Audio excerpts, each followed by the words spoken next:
Hello friends, welcome to my channel easy maths. आप आज से हम क्लास 11 मैथ्स एनसीईआरटी का चैप्टर नंबर 6 स्टार्ट करेंगे, जिसकी कि आज हम 6.1 एक्सरसाइज के जो बेसिक कॉन्सेप्ट हैं उन्हें हम सीखेंगे। असमिका क्या होती है, उसे हल कैसे करेंगे, ये सब हम आज सीखेंगे।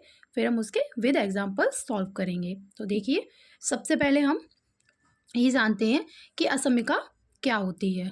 ठीक है, तो देखिए, आप बहुत बचपन से ये साइन जानते होंगे। एक ये साइन होता है less than, greater than, okay. और इस तरह से एक साइन होता है और एक ये वाला साइन होता है। ठीक है, ये 4 साइन होते हैं। तो जो हमारी असमिका होती है उसमें इन्हीं साइंस का यूज होता है। देखिए किस तरीके से होता है। देखिए, नॉर्मली हम जो समीकरण पढ़ते हैं, ठीक है, समीकरण सभी लोग जानते होंगे। समीकरण जो होता है उसमें हम कैसे लिखते हैं समीकरण। जैसे हमने लिखा x+3 is equal to 7। Okay, तो ये हमारा क्या हो गया, समीकरण बन गया। लेकिन अगर हम इसी को इस साइंस का यूज करके लिखें, देखिए ऐसे लिखते हैं। अगर हम x+3, अगर मैं ये वाला साइन लगाऊं, इज लेस देन किससे, 7 से। मतलब समीकरण में हमसे ये बोला कि x+3 की वैल्यू किसके बराबर आ रही है, 7 के बराबर। ओके, लेकिन हमसे असमिका में क्या बोला जाएगा कि जो x+3 की वैल्यू है वो लेस देन, मतलब छोटी है। ये साइन क्या होता है, छोटे के लिए। जिसकी तरफ इसका मुंह खुला होता है वो बड़ा, और जिसकी तरफ इधर साइड इसका कौन होता है वो छोटा होता है। ठीक है, तो इसका मतलब ये निकल रहा है कि इसकी जो वैल्यू निकल के आएगी वो 7 से छोटी है। ठीक है, इसी तरह से अगर हम ग्रेटर देन का यूज़ करें, देखिए अगर हम ये लिखते हैं x+3 is greater than 7। Okay, तो देखिए इसका मतलब ये निकल रहा है कि जो x+3 में जो वैल्यू आएगी वो क्या है, 7 से ग्रेटर देन है। ओके, इसी तरह से अगर हम ऐसे लिख दें कि x+3 लेस देन, तो इसका मतलब क्या है, देखिए कि ये वाली जो वैल्यू है वो देखिए 7 से एक तो छोटी हो सकती है या 7 के बराबर भी हो सकती है। यहाँ पर हमसे बोला था कि सिर्फ छोटी है, एक कंडीशन थी, लेकिन यहाँ पर क्या है, 2 कंडीशन है। छोटी भी हो सकती है और बराबर भी हो सकती है। ऐसे ही देखिए अगला हम यूज़ करते हैं x+3 is greater than 7। Okay, अब देखिए इसका क्या मतलब है कि जो x+3 की जो वैल्यू आई है वो क्या है, 7 से बड़ी हो सकती है और बराबर भी हो सकती है। ओके, तो ये हमारी क्या है सब, ये हमारी असमिका। ठीक है, इन्हें हम कहते हैं असमिका। ओके, तो अब असमिका सॉल्व करने के लिए हमें एक चीज़ और जाननी पड़ेगी, जैसे कि सबसे पहले इंटरवल्स, अंतराल। ठीक है, अंतराल क्या होता है, अंतराल, इंग्लिश में से कहते हैं इंटरवल। ठीक है, इंटरवल। ओके, तो हमारे 2 तरह का अंतराल होता है। पहला होता है हमारा ओपन इंटरवल, ओपन इंटरवल। ठीक है, शॉर्ट में मैं लिख देती हूँ, इसको कहते हैं खुला अंतराल। ठीक है, खुला अंतराल। और दूसरा हमारा होता है क्लोज इंटरवल, क्लोज इंटरवल। ठीक है, इसे हम कहते हैं बंद अंतराल। ठीक, ओके, तो अब हम इन्हें समझेंगे कि खुला अंतराल और बंद अंतराल क्या होता है। ठीक है, तो देखिए अब देखते हैं हम आगे। देखिए, तो पहले हम समझते हैं खुला अंतराल। देखिए खुला अंतराल क्या होता है, जैसे मैंने खुले अंतराल को, जो ये जो ओपन ऐसे करके ब्रैकेट होता है जो हमारा, इससे हम शो करते हैं। ठीक है, अब देखिए जैसे मैंने इसमें ब्रैकेट में लिख दिया 1 और इधर मैंने लिख दिया 5। ओके, ठीक है, तो ये हमारा है खुला अंतराल। इसका मतलब क्या है कि इसमें जो 1 है, ठीक है, और जो 5 है, इनके बीच देखिए कितने नंबर आएंगे। हम 1 से स्टार्ट करते हैं, 1 2 3 4 5। ओके, इनके बीच और थोड़े इरेशनल रैशनल नंबर, जो परिमेय अपरिमेय संख्या होती हैं, वो भी आएंगी। ठीक है, तो इस ओपन इंटरवल अगर किसी के साथ लगा है तो इसका मतलब है कि इसकी जो लास्ट एलिमेंट्स हैं, मतलब ये जो 5 है, ठीक है, तो ये 5 और जो 1 है इसको हम इसमें नहीं लेंगे, ठीक है। इसके बीच में कौन कौन से पॉइंट्स आएंगे, 2, 3, 4, ओके। इसको हम कहते हैं ओपन इंटरवल। जब हम असमिका सॉल्व करेंगे तो हमें इसका यूज़ करा जाएगा, ठीक है, इसीलिए मैं इसको पहले ही क्लियर कर रही हूँ। सबसे पहले हमें ये जानना है खुला अंतराल क्या होता है। जब 1 से 5 लिखा है तो इसका मतलब ये कि जब 1 और 5 हैं वो दोनों इसमें नहीं आएंगे और जो बीच के एलिमेंट्स हैं वो आएंगे, ठीक है। जैसे ऐसे ही अगर मैं लिख देती हूँ यहाँ 15 to 20, इसका मतलब क्या है कि 15 और 20 इसमें नहीं आएंगे, क्या आएंगे 16, 17, 18, 19, ओके। तो ये हमारा हो गया खुला अंतराल। अब नेक्स्ट हम देखते हैं बंद अंतराल। बंद अंतराल, बंद अंतराल को हम इंग्लिश में क्या कहते हैं, क्लोज इंटरवल। क्लोज इंटरवल, तो देखिए क्लोज इंटरवल का साइन होता है इस तरीके से, ठीक है। अब जैसे मैंने ये वाला नंबर लिया 1 से 5 और मैंने इसको क्लोज इंटरवल में लिख दिया, ओके। तो देखिए इसका मतलब क्या है कि इसमें जो बीच के एलिमेंट्स हैं 2, 3, 4 वो तो शामिल होंगे ही होंगे, लेकिन साथ में ये जो 5 और ये 1 है ये भी शामिल इसमें होगा, मतलब इसमें सारे एलिमेंट्स आएंगे। लास्ट वाले जो दो हैं वो भी आएंगे। खुले अंतराल में क्या है कि जो लास्ट वाले जो होते हैं ये दोनों शामिल नहीं होते हैं, पहला और आखिरी, और जो बीच के एलिमेंट्स होते हैं वो इसमें होते हैं। और बंद अंतराल में क्या होता है, ये लास्ट वाले हमें ये भी शामिल करने हैं और पूरे सारे शामिल करने हैं। इसमें क्या करना है, ये वाला हमें छोड़ देना है। मतलब इसका कंक्लूजन ये निकलता है कि अगर हमें कोई एलिमेंट हमें छोड़ना है, ठीक है, अगर हम फर्स्ट एलिमेंट हमें छोड़ना है तो हम ओपन इंटरवल का यूज़ करेंगे, और अगर हमें फर्स्ट एलिमेंट हमें अगर शामिल करना है तो हम बंद अंतराल का यूज़ करेंगे, ठीक है।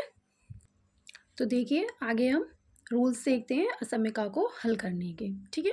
तो इसके 3-4 रूल्स हैं, तो मैं आपको ये रूल बताती हूँ। देखिए इसका रूल नंबर फर्स्ट है कि जो असमिका होती है उसके दोनों तरफ हम कोई भी संख्या समान संख्या, ठीक है, ये नहीं करना कि एक तरफ 2 जोड़ा एक तरफ 3 जोड़ा, नहीं, ऐसा नहीं करना। समान संख्या या तो जोड़ सकते हैं या घटा सकते हैं, ठीक है। तो देखिए जैसे एग्जाम्पल है हमारा 2x + 3 इज़ ग्रेटर देन क्या है 9, ठीक है। अगर मुझे ये असमिका हल करनी है तो मैं इसमें क्या कर सकती हूँ, कोई संख्या जोड़ सकती हूँ, घटा सकती हूँ। तो देखिए इसमें मैं क्या करूँ, 2x + 3 है तो मैंने क्या किया, -3 दोनों तरफ घटा दिया। क्या कर दिया, -3 घटाया, क्या किया, -3 घटाया, ठीक है। कैसे घटाया, देखिए इधर से -3 ऐसे घटा दिया और इधर से भी साइन देखिए यही रहेगा, ठीक है, साइन चेंज नहीं होगा। और 9 - 3, तो देखिए 3 में से 3 गए तो कितने बचे, 0। तो ये क्या आ गया, 2x इज़ ग्रेटर देन 9 में से 3 गए तो कितने बचे, 6। अब देखिए 2 हमारा इधर मल्टीप्लाई में है तो इधर गुणा में चला जाएगा। ये साइन ऐसा ही रहेगा, साइन चेंज नहीं होगा। जब साइन चेंज होगा तो मैं आपको बताऊंगी कि साइन कब चेंज होता है। 6/2 x इज़ ग्रेटर देन 3, ठीक है, ये हमारा आंसर आ गया। तो पहला रूल ये है कि हम कोई संख्या जोड़ सकते हैं या घटा सकते हैं, ठीक है। अब मैं आपको रूल नंबर सेकंड बताती हूँ। तो देखिए रूल नंबर सेकंड है कि हम पक्षांतर कर सकते हैं। जैसे नॉर्मली हम समीकरण में पक्षांतर करते हैं वैसे ही हम असमिका में भी पक्षांतर कर सकते हैं। तो देखिए कैसे करेंगे, मैंने यही ऊपर वाला एग्जाम्पल लिया है। देखिए अब हम इसे सॉल्व करने के लिए इस नॉर्मल समीकरण में क्या करते थे कि 3 इधर ले जाएंगे तो 3 माइनस का हो जाएगा, तो इसमें भी हम ऐसा ही कर सकते हैं। तो 2x इज़ ग्रेटर देन 9, ठीक है, ये 3 इधर प्लस का जाएगा तो ये किसका हो जाएगा, माइनस का। 2x इज़ ग्रेटर देन 6 और x इज़ ग्रेटर देन 2 तिया 6, 3, ठीक है। तो ये हमारी क्या हो गई, x की वैल्यू हमारी निकल के आ गई। अब देखिए मैं आपको अगला रूल नंबर 3 बताती हूँ। तो देखिए अगला रूल है हमारा गुणा करने का। देखिए जैसे मैंने नॉर्मली एक असमिका ले ली, 3 इज़ ग्रेटर देन 2, ठीक है। मैं इसमें किसी संख्या से गुणा कर दूँ, जैसे अगर मैं इसमें 2 से गुणा कर दूँ, ठीक है, 2 से मैंने इसमें गुणा कर दिया, ठीक है। ये क्या है, हमारी प्लस की संख्या है, ठीक है। तो इसमें 2 से गुणा करेंगे तो 3 × 2 इज़ ग्रेटर देन 2 × 2, 3 दूनी 6 और ये हो जाएगा 2 दूनी 4, सही है। लेकिन अगर 2 की जगह मैंने इसमें -2 से गुणा किया, ठीक है, -2 से गुणा, समझ में आया। -2 से हमने अगर इसमें गुणा किया तो क्या हो जाएगा, 3 × -2 ,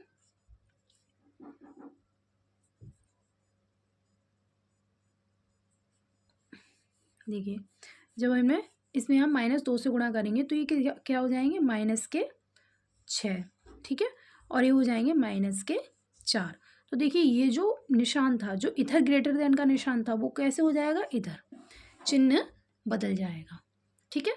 अब चिन्ह बदल क्यों जाएगा, देखिए आप नॉर्मली भी आप सोच सकते हैं कि जब मैंने इसमें 2 से गुणा करा तो 2 तिये 6 हो गया और ये 4 हो गया। 6 क्या है, 4 से बड़ा है, ठीक है। अब देखिए जब मैंने इसमें -2 से गुणा किया तो 2 तिये 6, -6 तो हो गए, ये -4 हो गए। अब आप बताइए -4 बड़े होते हैं कि -6? तो क्या बड़े होते हैं, -4। माइनस में जितना नंबर छोटा होता है वो उतना ही बड़ा होता है, और माइनस में जितना नंबर बड़ा होता है वो उतना ही छोटा होता है, ठीक है। तो साइन हमारा चेंज हो जाता है। इसको हम एक्स वाई के एग्जाम्पल से भी ले सकते हैं। जैसे देखिए मैंने यहाँ लिखा -2x, ठीक है, और अगर यहाँ पे ऐसा करके ग्रेटर देन का साइन लगा है, ठीक है, और इधर लिखा है हमारा 12 मान लीजिए, ठीक है। अब मैं इसमें x की वैल्यू निकालने के लिए क्या करूँगी, 12 में -2 से डिवाइड करूँगी, ठीक है। तो मैं x इज़ लेस देन क्या लिखूँगी, सॉरी अभी लेस देन का निशान हम नहीं लगाएंगे, 12 अपॉन इस -2 को कहाँ लेकर जाएंगे, नीचे, ठीक है। अब जैसे ही हम इस -2 को नीचे लेके गए तो ये साइन किस में चेंज हो जाएगा, ग्रेटर देन में, ठीक है। क्लियर हो गया। तो यहाँ से हमारी x की वैल्यू क्या निकल के आएगी, x is less than 2 × 12, x is greater than, ठीक है। इसी तरीके से मैं आपको और एग्जांपल लेके बताती हूँ। देखिए हमने एक एग्जांपल ये वाला लिया, x/3 is greater than 2x + 1/- 2, ठीक है।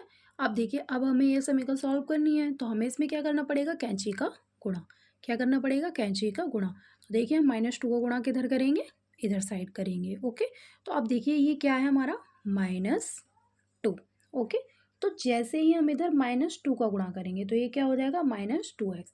तो क्योंकि मैंने इस -2 का इधर गुणा किया है, ठीक, तो तुरंत ही इक्वेलिटी क्या हो जाएगी, चेंज हो जाएगी। किस में चेंज हो जाएगी, ग्रेटर देन में, ओके। और 3 दूनी इधर क्या हो जाएगा, 6x, और 3 एकम 3, ओके।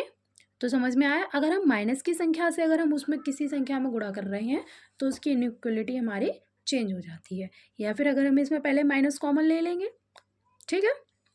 इस तरीके से हम इसको सॉल्व। अब देखिए एक एग्जांपल ये हम लेते हैं, इसमें देखिए -5x लिखा है और ये लेस देन इक्वल टू -40, ठीक है। अब हमें इसे सॉल्व करना है।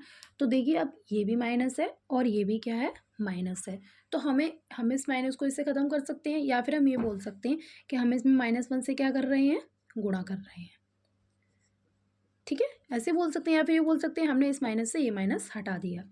तो देखिए जैसे ही हम अगर इस 5 को नीचे लेके जाएंगे, माइनस से माइनस ख़त्म करके, ठीक है, मतलब हमने यहाँ पे माइनस कॉमन लिया है, तो ये जो साइन है ये चेंज हो जाएगा, ठीक है, ओके। और यहाँ से हमें 5 × 8 = 40, तो x की वैल्यू क्या आ जाएगी, ओके। इस तरीके से हम इसको सॉल्व करेंगे, ओके फ्रेंड्स। तो ये कुछ बेसिक्स से रूल्स थे, ठीक है, जिनका हमें आगे हम क्वेश्चन करेंगे तो इन्हीं रूल्स का हमारा यूज़ होगा और हमारे सारे क्वेश्चंस इन्हीं से सॉल्व होंगे, ठीक है। अब जैसे हमें यहाँ पर x की वैल्यू किस तरीके से हमें लिख के दिखानी है, तो वो हम आगे कल की क्लास में क्वेश्चंस इसके सॉल्व करेंगे, तब हम देखेंगे कि उसमें हम किस तरीके से इंटरवल लिखते हैं, ठीक है। तो 6.1 एक्सरसाइज के जो क्वेश्चंस हैं वो मैं आपको अगली वीडियो में सॉल्व कराऊंगी। अगर आपको वीडियो पसंद आई हो और समझ आया हो तो प्लीज़ मेरी वीडियो को लाइक करें, शेयर करें और चैनल को सब्सक्राइब करें। Thank you, thanks for watching, bye bye.